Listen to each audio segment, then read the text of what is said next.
The morning sun touched lightly on the eyes of Lucy Jordan in a white suburban bedroom in a white suburban town. As she lay there 'neath the covers, dreaming of 1,000 lovers, till the world turned to orange and the room went spinning round. At the age of 37, she realized she'd never ride through Paris in a sports car with the warm wind in her hair.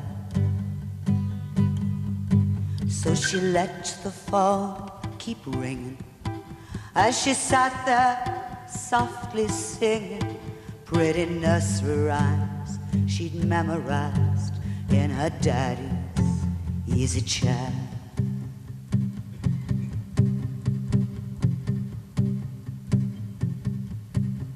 Her husband, he was off to work, and the kids were off to school, and there were oh so many ways for her to spend her day. She could clean the house for hours, or rearrange the flowers, or run naked through the shady street, screaming all the way. At the age of 37, she realized she'd never ride through Paris in a sports car with the warm wind in her hair. So she let the phone keep ringing, and she sat there softly singing pretty nursery rhymes she'd memorized in her daddy's easy chair.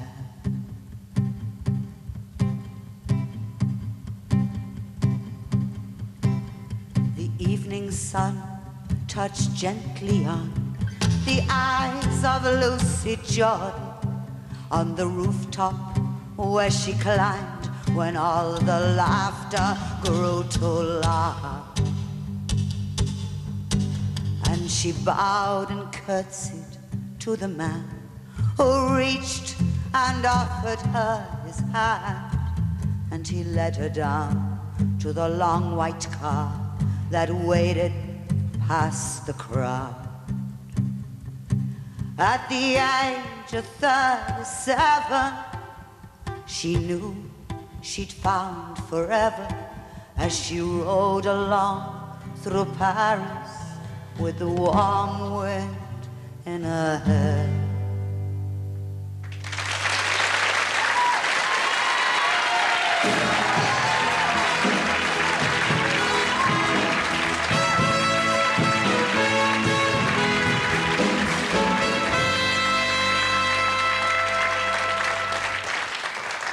Lucy Jordan and Marianne Faithfull, welcome. Thanks. Nice to see you. You're in the middle of a sellout tour. Yeah.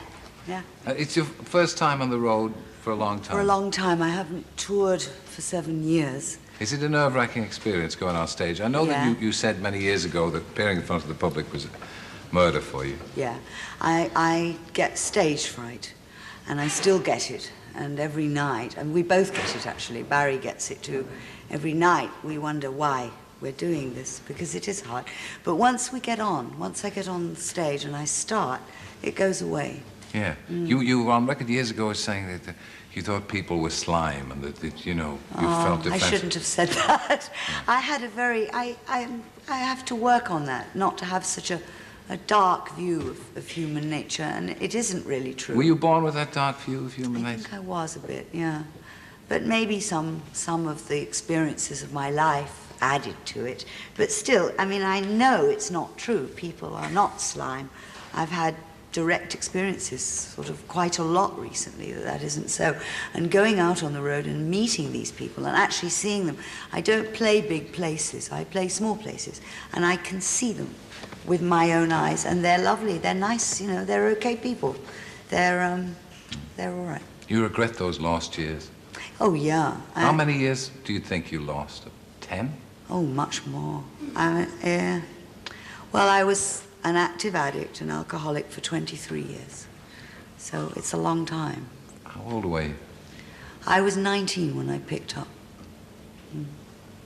Was that you, or had you been seduced into it with bad influences? No, I don't buy that at all. I actually think that whatever I had done, wherever I had gone, the same thing would have happened to me. It might have been different. I might have been a housewife and a mother taking Valium. I might have just been a drunk. I could have done any of those things. I think it was something specific to my work and it was the old sex, drugs, and rock and roll thing. Yeah, I guess it was. It was a classic. Epitomized that. I know. Yeah, it was. But you didn't come from that background. Was it just a rejection of your whole background that made you acting against it all? Yeah. That's what they say. I don't know. I'm not a shrink. I don't really understand all that stuff. I was very excited by it, and in the very beginning I had some great times. I really did. I was going to ask, there must have been good times. Oh yeah. What do you remember anything particularly as happy times? I remember the summer of love and all that stuff. It was wonderful. London was very exciting. There was a lot happening. A lot of people came to live in London at that time, writers and painters and photographers. But it was all terribly self-indulgent. It was very narcissistic and wrong, but it was great fun too. And then, of course, it had the downside of the drugs. It did, yeah. And the drink. And you've given up the drugs now 4 years? I just got my 4-year anniversary last month. And I know from talking to people who are alcoholics and drug takers, it's not something you can say, I'm going to give them up for another 4 years, is it? No, it's a day at a time, yeah. What finally convinced you on the error of your ways? Well, I didn't have anything left anymore. I had got to the end of it, you know. I couldn't take it any longer. I really couldn't. I mean, all those years, I could always go on. I could stop for a bit and get strong again, and then I would start again. But in the end, it was in 1985, I had come to the end of my rope. I couldn't live like that any longer. Was there any one incident? I guess there was, yes. I took an overdose and my heart stopped and I broke my jaw. But I guess my heart stopping was the big thing, because I think I must have gone right out at that moment. But in the 60s, remember in Australia when you took an overdose and supposed to...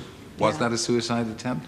I didn't realize it at the time, but I think now, having looked at that stuff again when I was in treatment and in therapy, it was quite obviously a suicide attempt. But it didn't stop you then in the 60s, I didn't think I could stop.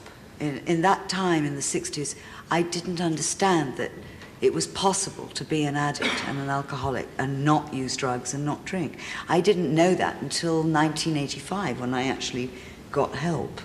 You went to America, and I think, if I remember rightly, you spent a couple of years on the streets, actually, just living... No, I lived on the streets in London. That was in 1970-71, yeah.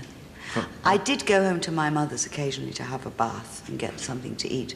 So maybe I wasn't quite as on the street as some of the people I knew. But I did that because I wanted to do it. It was a way for me of recovering something I needed to do. I always, when I talk about this, and I do talk about it quite a bit because it was such a big experience for me, what I liked about being on the street was it was anonymous. Nobody knew me. Nobody cared. And I made friends there. They were really nice, you know. But you were running away? Of course, yeah. Did you ever feel you weren't going to make it? Did you ever feel? I hoped I wouldn't make it. I mean, at the time when I was living on the street, I also became very anorexic. And when I look back now, I can see that I just wanted to fade away. I didn't want to come back. I was surprised when finally in 1985 and I took this overdose and my heart stopped. And the thing that came to me in that moment was that I wanted to live and I wanted to stay and I wanted to do the things I'm doing. And nobody could have been more amazed than me.